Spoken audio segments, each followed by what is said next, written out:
1. Gencatan senjata Israel-Hamas. Apa yang terjadi selanjutnya?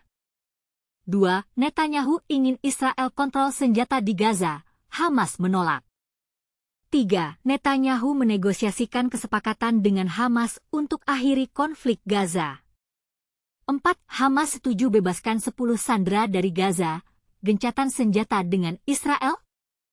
5. Netanyahu rejects full Gaza hostage deal. Secret Trump plan revealed. 1. Gencatan senjata Israel-Hamas. Apa yang terjadi selanjutnya? Perang di Gaza semakin memanas, dan pertanyaan besar yang menggantung di udara adalah, apakah Israel dan Hamas akan mencapai gencatan senjata? Baru-baru ini, seorang pejabat senior Israel mengungkapkan bahwa kesepakatan gencatan senjata dan pertukaran sandera dengan Hamas berpotensi tercapai dalam waktu 1 hingga 2 pekan ke depan, setelah Perdana Menteri Benyamin Netanyahu melakukan kunjungan ke Washington. Pernyataan ini disampaikan secara anonim oleh pejabat Israel yang mendampingi Netanyahu dalam pertemuan penting dengan Presiden Amerika Serikat Donald Trump dan tim penasihatnya. Menurut pejabat tersebut, jika kedua pihak menyetujui proposal gencatan senjata selama 60 hari, Israel akan menggunakan waktu itu untuk mengusulkan gencatan senjata permanen yang mengharuskan Hamas melucuti senjata. Tapi, jika Hamas menolak, Israel akan melanjutkan operasi militer di Gaza. Ini menunjukkan bahwa Israel tetap terbuka terhadap penyelesaian damai, namun dengan syarat yang keras terhadap kelompok militan Palestina tersebut. Kunjungan Netanyahu ke AS berlangsung bersamaan dengan intensifikasi peran diplomatik AS di Timur Tengah, di mana Trump bertemu dengan Netanyahu 2 kali dalam 2 hari terakhir untuk membahas proposal gencatan senjata yang sedang difasilitasi oleh Washington setelah Perang Gaza berkecamuk selama 21 bulan. Utusan khusus Trump untuk Timur Tengah, Steve Witkoff, mengungkapkan bahwa perundingan sedang mendekati titik temu, dan kesepakatan yang diharapkan akan mencakup pembebasan 10 sandera hidup dan 9 sandera yang telah meninggal dunia. Tapi, apakah kesepakatan ini akan terwujud? Trump sebelumnya memperkirakan bahwa kesepakatan bisa tercapai minggu ini, tapi kemudian merevisi perkiraannya dan mengatakan bahwa meskipun kesepakatan sangat dekat, hal itu mungkin baru akan terwujud minggu ini atau minggu depan, namun tidak pasti. Sementara itu, seorang sumber yang dekat dengan Hamas mengatakan bahwa 4 hari pembicaraan tidak langsung antara Israel dan Hamas di Qatar belum menghasilkan terobosan berarti, terutama pada poin-poin krusial yang menjadi ganjalan selama ini. Pejabat Israel yang memberikan keterangan kepada media di Washington enggan memerinci isi negosiasi yang sedang berlangsung. Kunjungan Netanyahu ke AS juga terjadi setelah momen geopolitik yang menentukan. Presiden Trump memerintahkan serangan terhadap 3 fasilitas nuklir utama Iran, Fordo, Natanz, dan Isfahan sebagai bentuk dukungan terhadap Israel dalam perang singkat 12 hari melawan Iran bulan lalu. Netanyahu secara terbuka berterima kasih kepada Trump atas bantuan militer tersebut. Presiden AS itu berulang kali menyatakan bahwa serangan udara AS menghancurkan ketiga situs nuklir itu, meskipun sejumlah ahli mempertanyakan tingkat kerusakan aktual dan memperingatkan bahwa Iran mungkin telah memindahkan sebagian stok uranium yang telah diperkaya sebelum serangan berlangsung. Namun, pejabat intelijen Israel yang berada di Washington menyampaikan kepada media bahwa menurut informasi intelijen Tel Aviv, uranium yang diperkaya milik Iran masih berada di ketiga situs tersebut dan tidak dipindahkan. Meski begitu, ia mengakui bahwa Iran mungkin masih memiliki akses terbatas ke fasilitas Isfahan, namun kemungkinan besar akan kesulitan memindahkan bahan nuklir dari lokasi itu. Iran sendiri secara konsisten membantah bahwa mereka tengah mengembangkan senjata nuklir dan menegaskan bahwa program nuklir mereka murni untuk tujuan damai. Tapi, pertanyaan besar yang masih menggantung di udara adalah, apakah gencatan senjata antara Israel dan Hamas akan terwujud? Dan apa yang akan terjadi jika kesepakatan itu tidak tercapai? Apakah Anda pikir gencatan senjata antara Israel dan Hamas akan berhasil? Atau apakah Anda memiliki pendapat lain tentang situasi ini? Berikan pendapat Anda di komentar di bawah. 2. Netanyahu ingin Israel kontrol senjata di Gaza, Hamas menolak. Kisah terbaru di Gaza kembali mengungkapkan konflik yang semakin kompleks dan penuh kontroversi. Tapi di balik semua kebijakan dan tindakan keras, ada satu hal yang membuat banyak orang bertanya-tanya, apa sebenarnya motivasi utama di balik langkah-langkah yang diambil oleh pemerintah Israel? Dan ini bagian yang sering terlewatkan, bagaimana peran negara lain dan organisasi internasional dalam mempengaruhi situasi ini? Mari kita telusuri lebih dalam dari sudut pandang yang berbeda, sekaligus memahami isu-isu fundamental yang mungkin belum pernah kita pikirkan sebelumnya. Baru-baru ini, Perdana Menteri Israel Benyamin Netanyahu kembali memperlihatkan posisinya yang lebih memihak pada pendudukan Gaza dan menegaskan bahwa hanya Israel yang berhak memegang kendali atas senjata di wilayah tersebut. Pernyataannya ini menunjukkan bahwa fokus utama pemerintah Israel saat ini bukan lagi upaya membebaskan tawanan dari Gaza, melainkan memperkuat kekuasaan dan pengaruhnya di sana. Serangan militer Israel ke Gaza masih terus berlangsung, bahkan pada Jumat, 11 Juli 2025, pasukan pendudukan Israel menyerang sebuah klinik di Deir al-Balah yang dikelola lembaga amal dari Amerika Serikat, Project Hope. Serangan ini menewaskan 17 orang, termasuk seorang balita berumur 1 tahun, sebuah tragedi yang menyentuh hati banyak pihak. Catherine Russell, Direktur Eksekutif UNICEF, menyatakan, tidak ada orang tua yang seharusnya harus mengalami tragedi seperti ini. Kepala Project Hope Gaza, Rabih Torbay, pun menyebut bahwa serangan tersebut merupakan pelanggaran berat terhadap hukum kemanusiaan internasional. Militer Israel, yang dikenal dengan sebutan Tzahal, beralasan bahwa ada basis Hamas yang dekat dengan lokasi klinik, dan mereka menganggap serangan tersebut sebagai tindakan yang diperlukan. Di tengah kekerasan yang terus berlangsung, muncul pula berbagai pernyataan dari para pemimpin dunia. Donald Trump, misalnya, pernah mengancam akan membumi hanguskan seluruh Gaza jika Hamas tidak membebaskan para sandera yang masih mereka pegang. Padahal, di waktu yang bersamaan, Trump juga mengkritik keras kebijakan tertentu yang dinilai tidak konsisten dengan ancamannya. Beberapa jam sebelum serangan yang menyedihkan itu terjadi, Netanyahu mengklaim bahwa Israel bersedia untuk mengadakan perundingan jangka panjang guna mengakhiri perang dengan Hamas, namun hanya jika gencatan senjata mulai dijalankan. Ia bahkan menegaskan, jika dalam 60 hari tidak ada kemajuan, maka Israel akan menggunakan kekuatan militer sebagai jalan terakhir. Persyaratan yang diajukan Netanyahu termasuk pelucutan total terhadap Hamas dan semua kelompok perjuangan Palestina yang beroperasi di Gaza, serta pengembalian kendali wilayah tersebut kepada warga Palestina. Namun, pihak Israel, termasuk kalangan militer dan pejabat sipil, menolak penarikan pasukan dari Gaza dan ingin agar wilayah itu tetap diduduki seperti sebelum tahun 2005, dengan ketentuan bahwa hanya tentara Israel, baik yang aktif maupun cadangan, yang memiliki hak memegang senjata di sana. Sementara itu, Hamas melakukan perundingan melalui pihak ketiga, seperti Amerika Serikat dan Qatar. Mereka menawarkan pembebasan 10 tawanan sebagai langkah awal, dengan syarat Israel menarik semua pasukannya untuk meninggalkan Gaza dan mengizinkan bantuan kemanusiaan kembali masuk ke wilayah tersebut. Hamas pun menuntut agar distribusi bantuan harus dikelola oleh organisasi internasional seperti Perserikatan Bangsa-Bangsa agar lebih transparan dan tidak dimanfaatkan oleh pihak tertentu demi kepentingan politik. Namun, praktik distribusi bantuan selama ini justru menimbulkan polemik.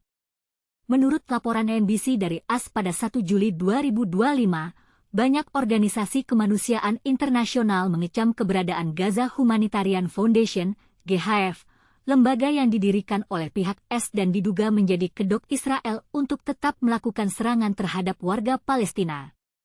Mereka mengkritik keras bahwa posko-posko bantuan sering dibuat di wilayah berbahaya atau yang telah dimiliterisasi, memaksa warga berjalan berjam-jam dan bahkan berhadapan langsung dengan bahaya tembakan dan serangan granat.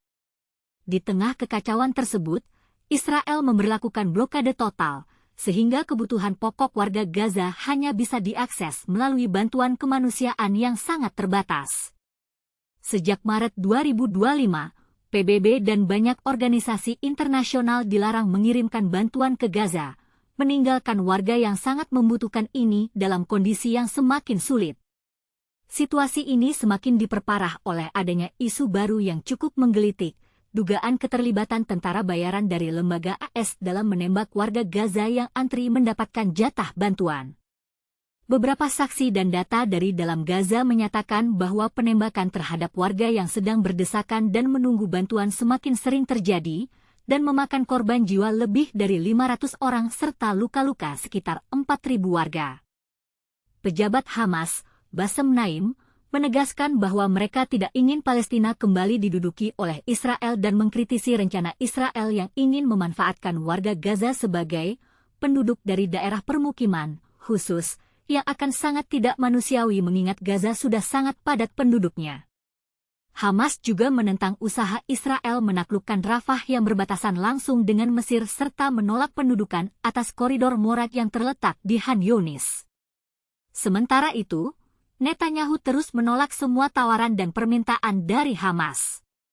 Semakin banyak warga di Israel yang mulai jenuh dan percaya bahwa perdamaian dan diplomasi adalah jalan keluar yang lebih manusiawi daripada perang berkepanjangan, tetapi kepercayaan ini terancam oleh keinginan Netanyahu yang tampaknya ingin memperpanjang konflik demi menjaga kekuasaannya. Sebab, Netanyahu saat ini sedang berada di bawah penyelidikan dan sidang terkait sejumlah kasus korupsi yang belum kunjung selesai, dan tuduhan bahwa dia memperpanjang perang demi keuntungan politik semakin menguat. Di sisi lain, sanksi baru dari AS dilancarkan terhadap Francesca Albanese, seorang advokat hak asasi manusia dan pelapor khusus PBB untuk Palestina. Albanese mengungkap berbagai pelanggaran HAM yang dilakukan militer Israel dan menyebut bahwa kekerasan di Gaza merupakan bentuk genosida. Menteri Luar Negeri AS, Marco Rubio, menegaskan bahwa penjatuhan sanksi tersebut sebagai bentuk perang statement terhadap Albanese dan upaya meminimalisasi suara kritis tentang kebijakan Israel. Bagi Albanese sendiri, tindakan ini dianggap sebagai bentuk intimidasi dan cara negara adidaya untuk mengtabukan orang-orang yang berani bersuara. Ia menegaskan bahwa ia akan terus membela rakyat Palestina dan menyerukan masyarakat dunia agar bersatu dalam menuntut dihentikannya kekerasan dan pembantaian terhadap warga Gaza, karena suara dan langkah perdamaian menjadi sangat penting untuk mengakhiri siklus kekerasan yang kini terus berlanjut. Apakah kamu setuju bahwa langkah-langkah keras ini akan membawa solusi atau justru memperparah konflik yang sudah tidak terkendali? Mari kita diskusikan pendapat kalian di kolom komentar.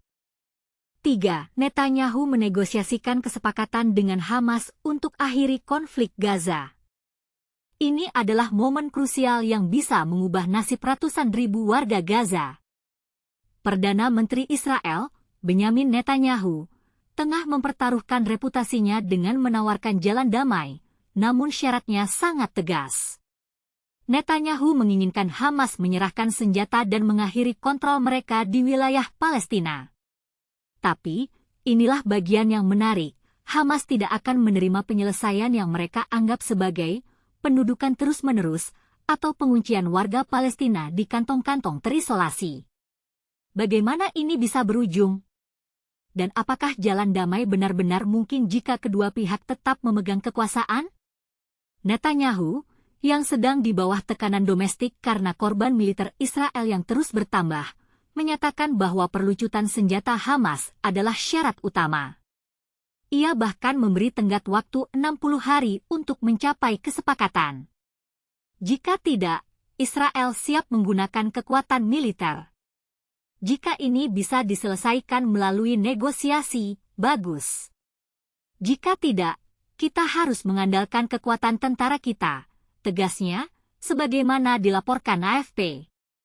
Tapi, bagaimana tanggapan Hamas? Pejabat senior Hamas, Bassem Naim, menegaskan bahwa mereka tidak akan pernah menerima kendali Israel atas kota Rafah di perbatasan Mesir atau koridor Morat, wilayah strategis antara Rafah dan Khan Younis. Bagi Hamas, ini bukan sekadar soal senjata, tapi juga soal hak politik dan kontrol wilayah. Mereka meminta aliran bantuan bebas ke Gaza, penarikan militer Israel, dan jaminan nyata untuk perdamaian abadi. Namun, Netanyahu memandang hal ini sebagai permintaan yang terlalu berat. Negosiasi tak langsung antara kedua pihak sedang berlangsung di Qatar, dengan Hamas setuju membebaskan 10 dari 20 sandera yang masih hidup. Meski ada kemajuan, Menteri Luar Negeri Israel, Gideon Sa'ar, mengakui bahwa menyelesaikan semua masalah akan memakan waktu beberapa hari lagi. Di Washington, Netanyahu dan Presiden Donald Trump juga fokus pada upaya mengakhiri dominasi Hamas di Gaza. Tapi, apakah tekanan internasional cukup kuat untuk membuat kedua belah pihak menyerah pada titik tengah? Bagi pembaca yang ingin memahami lebih dalam, ini adalah contoh nyata bagaimana konflik abadi bisa berubah dengan satu kesepakatan, jika hanya saja kedua belah pihak bersedia melangkah mundur. Tapi, apakah itu terjadi? Atau justru konflik ini akan terus berlarut karena keengganan untuk mengalah? Bagaimana pendapat Anda? Apakah jalan damai benar-benar mungkin jika kedua pihak tetap memegang kekuasaan? 4. Hamas setuju bebaskan 10 sandera dari Gaza, gencatan senjata dengan Israel? Hamas setuju bebaskan 10 sandera dari Gaza, sebuah langkah yang menarik perhatian dunia. CNN Indonesia, Kamis, 10 Julai 2025 pukul 19.05 WIB. Jakarta, CNN Indonesia. Dalam situasi yang tegang dan kompleks, kelompok milisi Hamas Palestina telah mengambil langkah yang mengejutkan bagi banyak orang. Mereka setuju untuk membebaskan 10 orang sandera dari jalur Gaza sebagai bagian dari negosiasi gencatan senjata dengan Israel pada Rabu 9 Juli. Dalam pernyataan resmi, Hamas mengutarakan bahwa mereka akan melepaskan 10 tahanan, sandera, sebagai bagian dari kesepakatan gencatan senjata. Namun, apa yang tampak sebagai langkah damai ini ternyata tidak begitu sederhana. But here's where it gets controversial. Hamas juga mengungkapkan bahwa proses negosiasi dengan Israel sangat kompleks, terutama karena perseteruan mengenai bantuan humaniter untuk Gaza, penarikan pasukan Israel dari wilayah tersebut, serta jaminan keamanan jangka panjang. Mereka menyatakan, kami menunjukkan fleksibilitas yang diperlukan dan setuju untuk melepaskan 10 tahanan, sandera, dalam pernyataan yang dikutip oleh AFP. Namun, bagaimana perspektif Israel terhadap hal ini? And this is the part most people miss. Pernyataan ini dikeluarkan oleh Hamas 4 hari setelah mereka bernegosiasi tak langsung dengan Israel mengenai prospek gencatan senjata di jalur Gaza. Proses negosiasi ini didukung oleh Qatar dan Amerika Serikat. Namun, sampai saat ini, kedua belah pihak belum menyepakati sesuatu secara resmi. Seorang pejabat senior Israel menyatakan bahwa kesepakatan gencatan senjata di Gaza mungkin akan tercapai dalam 1 hingga 2 pekan mendatang. Namun, dengan tegasnya, kalau Hamas menolak, kami akan lanjutkan operasi militer di Gaza. Pemimpin Israel, Benyamin Netanyahu, sejak awal telah menyatakan bahwa Tel Aviv tidak akan menghentikan agresi di Gaza sampai Hamas benar-benar musnah. Namun, bagaimana dampak dari agresi ini? Sejak Oktober 2023, lebih dari 57.000 orang telah tewas, di mana sebagian besar korban adalah anak-anak dan perempuan. Apa pendapat Anda tentang langkah ini dari Hamas? Apakah Anda setuju dengan tindakan mereka atau menganggap ini hanya sebuah taktik strategi? Bagaimana dengan pendapat Anda tentang keadaan di Gaza? Mari kita bahas di komentar. Belki Dena. Topik terkait. Artikel terkait lainnya di Detik Network. 5. Netanyahu rejects full Gaza hostage deal. Secret Trump plan revealed? Imagine being held captive in a foreign land, with little hope of ever seeing your loved ones again. This is the harsh reality for numerous Israeli prisoners being held by Palestinian factions in Gaza. But here's where it gets controversial. Israeli Prime Minister Benjamin Netanyahu has just announced that a comprehensive agreement to release all Israeli prisoners is currently impossible. This bombast statement has sparked heated debates and raised more questions than answers. As Netanyahu met with the families of Israeli prisoners being held in Gaza during his visit to Washington, he revealed that a comprehensive deal to free all prisoners is not on the table. Instead, he is pushing for a partial prisoner swap agreement, which has been met with skepticism by the families and critics alike. But what does this mean for the future of Israeli-Palestinian relations, and is a partial agreement really the best we can hope for? To understand the complexities of this issue, let's take a step back and look at the bigger picture. Over the past 20 months, only 2 partial ceasefire agreements have been reached between Israel and Hamas, resulting in limited prisoner exchanges. However, these agreements have been short-lived, and the conflict continues to escalate. Netanyahu's latest statement has been met with criticism from opposition leaders, who accuse him of using the prisoner issue for political gain and to appease the extreme right-wing elements in his government. Meanwhile, indirect negotiations are underway in Doha, Qatar, between Israel and Hamas to reach a deal that includes a ceasefire and prisoner exchange. The latest proposal on the table involves a 60-day ceasefire, during which Hamas would release 10 living prisoners in 2 stages. But here is the catch: this proposal is contingent on as President Donald Trump acting as a guarantor to end the war in subsequent stages. As Netanyahu explained, in the first 60 days, we will get back 10 prisoners. That's part of the process. Then we will discuss ending the war. We must be patient.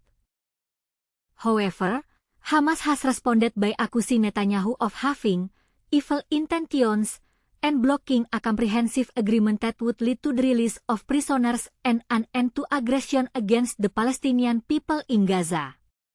The group claims to have previously offered a comprehensive prisoner exchange deal, which would have seen all prisoners released simultaneously in exchange for a permanent ceasefire, full withdrawal of occupying forces, and unhindered flow of aid. But Netanyahu allegedly rejected this offer and continues to evade and obstruct further negotiations. The Israeli Broadcasting Authority, CAN, has also reported significant disagreements during the ongoing negotiations between the 2 parties, particularly regarding the latest map of Israeli troop withdrawal from the Gaza Strip, which Hamas has rejected. The families of the prisoners continue to demand a full agreement to return all Israeli prisoners, both living and dead. With an estimated 50 prisoners still being held in Gaza, including 20 believed to be alive, the stakes are high. In contrast, over 10,800 Palestinian prisoners are being held in Israeli jails, where they face torture, starvation, and medical neglect, resulting in numerous deaths, according to human rights groups. After meeting with Trump at the White House, the families of the prisoners welcomed the US administration's commitment to securing the release of all Israeli prisoners. However, they condemned the missed opportunity as a serious political and moral failure. And this is the part most people miss, the human cost of this conflict. As we debated the merits of a partial versus comprehensive agreement, let's not forget the lives being lost and the families being torn apart. So, we have to ask, what's the best way forward? Should we be pushing for a comprehensive agreement, or is a partial deal better than nothing? We want to hear from you. Do you think Netanyahu's approach is the right one, or is it time for a new strategy?